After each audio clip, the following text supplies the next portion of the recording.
18 কোটির মানুষের প্রতিনিধিত্ব করতেছি আমি একলা। আমি সাইমন না, আমি বাংলাদেশের ফ্ল্যাগ। আর কোনো প্রফেশন নাই, দেশে কি বাতের অভাব পড়ছে? যারা এই ধরনের কথা বলতো, মাসাজ থেরাপিস্টদেরকে ইস্পা নাম দিয়ে প্রচার করা, ভাই ইস্পা কিন্তু ভালো জিনিস, ইস্পা খারাপ জিনিস না।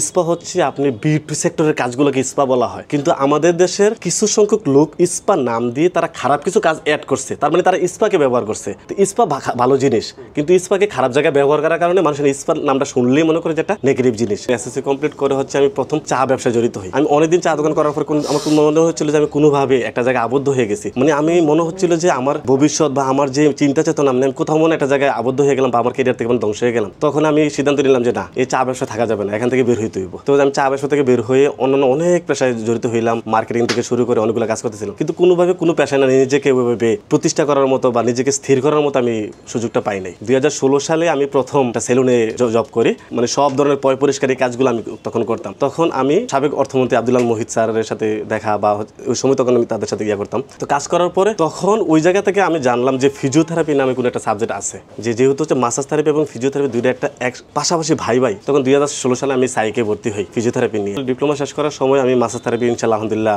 বাংলাদেশে একটা জায়গা থেকে হয়ে গেছে, তখন আমি সিনিয়র হয়ে যাই। তো আমার অলরেডি তখন মানে একটা বেবি থাকে। তো আমি বিএসসি কোথায় করবো এটা নিয়ে প্রস্তুতি করতে করতে যখন আমি ইন্টারন্যাশনাল প্ল্যাটফর্মে দেখতেছি বাংলাদেশের তো আসলে বিএসসি করলে কন্টিনিউ ক্লাস করতে হবে, কিন্তু আমার পক্ষে ফ্যামিলিকে ব্যাকআপ দেওয়ার মতো মানে কন্টিনিউ ক্লাস করে সম্ভব না, আমার সংসার চালাইতে হইব। যখন ইন্টারনেট গুগল টুগল সবগুলো সার্চ করতেছি, তখন দেখি যে ইন্টারন্যাশনাল মাসাজ অ্যাসোসিয়েশন নামে আমার সামনে একটা পেজ আসে। গিয়ে ওই জায়গায় গিয়ে দেখি যে না, ফিজিওথেরাপি তো না, এখানে মাসাজ থেরাপিরই দেখি যে অনেক বড় ক্যারিয়ার। তখন কি আমি যখন মাসাজ থেরাপির এত বড় ক্যারিয়ার আছে, অলরেডি মাসাজ থেরাপি নিয়ে কাজ করতেছি, তাহলে আমি কেন ফিজিওথেরাপি নিয়ে পড়ালেখা দরকার নেই, আমি আগে মাসাজ থেরাপির রিসার্চ করতে গিয়ে মানে বলতে গেলে একদম অন্ধ পাগলের প্রেমের মতো গল্প হয়ে গেছে ভাই। দিন নাই রাত নাই, মানে কোথায় কি চলতেছে, কার সাথে যোগাযোগ করা যায়। আর আমি সোশ্যাল মিডিয়া সম্পর্কে ততটা বুঝি না, যার কারণে আমার বেশি প্রবলেম হয়েছে। কিন্তু যখনই হচ্ছে আমার অনেক ফ্রেন্ডরা আছে যারা হচ্ছে আমাকে পেজ নিয়ে খুলে দেওয়া সাহায্য করছে, অনেক কিছু করছে, এটা পরের কাজ। কিন্তু যখন দেখলাম যে না, মাসাজ থেরাপি নিয়ে চ্যাম্পিয়নশিপ হয়, কিন্তু বাংলাদেশে মাসাজকে ইস্পার সাথে তুলনা করা, আর ইন্টারন্যাশনাল প্ল্যাটফর্মে মাসাজ এটা চ্যাম্পিয়নশিপ,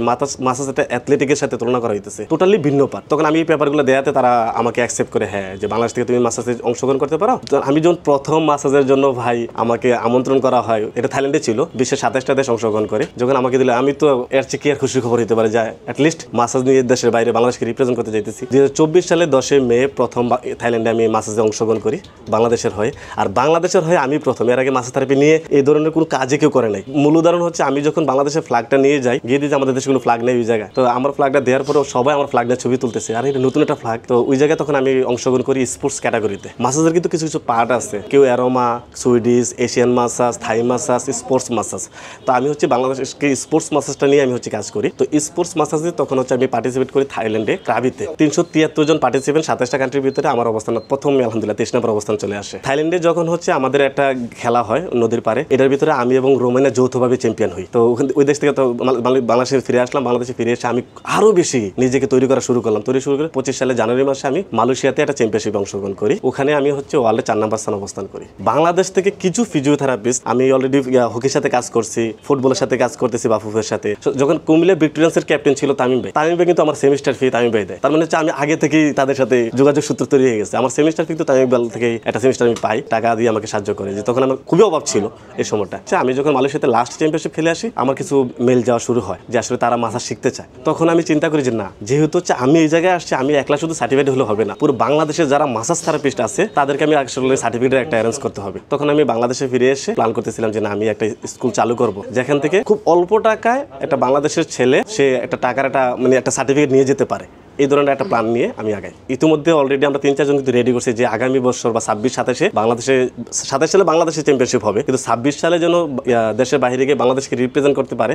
আমি অলরেডি কিন্তু 3-4 জন স্টুডেন্ট অলরেডি রেডি করেছি। আমরা আপাতত মাসাজ থেরাপি শিখাচ্ছি চ্যাম্পিয়নশিপের জন্য, এবং কি এটা বাংলাদেশের প্রথম মাসাজ থেরাপি স্কুল। আমি কিন্তু যদিও এখন বর্তমানে বিএসসি করতেছি, আমি নিজেকে কিন্তু ফিজিওথেরাপিস্ট হিসেবে প্রমাণ করি না, কারণ হচ্ছে ফিজিওথেরাপিস্টরা মাসাজদেরকে ওইভাবে নেয় না, তারা দূরত্ব ধরে নিতেছে। কিন্তু প্রত্যেকটা ফিজিওথেরাপিস্ট কিন্তু মাসাজের কাজ করে ভাই। তারা এটাকে বলে ম্যানুয়াল থেরাপি, আমরা বলতেছি মাসাজ থেরাপি। কিন্তু এখন মানে আলহামদুলিল্লাহ আপনি দেখতে পাচ্ছেন এত স্টুডেন্ট কাজ শেখার জন্য ওরা চ্যাম্পিয়নশিপ খেলবে, এবং কি কর্মসংস্থান হিসেবে এটা আপনি দেখেন, এটা যদি একজন ছেলে যদি এখান থেকে একটা ডিগ্রি নিয়ে যায়, এটা 6 মাসের একটা কোর্স, ডিপ্লোমা কোর্স, এখান থেকে ডিগ্রি নিয়ে সে কিন্তু গিয়ে ছোট্ট করে একটা মানে লোকাল একটা দোকান দিয়ে সে মাসাজ থেরাপি ট্রিটমেন্টটা দিতে পারতেছে, মাসাল রিল্যাক্সেশনের যে কাজগুলো ওটা করতেছে। তাহলে কর্মসংস্থানের জন্য এটা একটা ভালো পার্ট। এবং কি সে যদি চ্যাম্পিয়নশিপ খেলতে চায়, এটা আমাদের ম্যাক্সিমাম মানে বেশিরভাগ স্টুডেন্ট হচ্ছে যারা দেশের বাইরে লেখাপড়া করতে যাচ্ছে, তারা আসলে মাসাজ থেরাপির কাজটা শিখে যাচ্ছে, কারণ হচ্ছে দেশের বাইরে গিয়ে তার জন্য কাজের জন্য কিন্তু একটা ভালো একটা এফোর্টের জায়গা হয়ে যায়।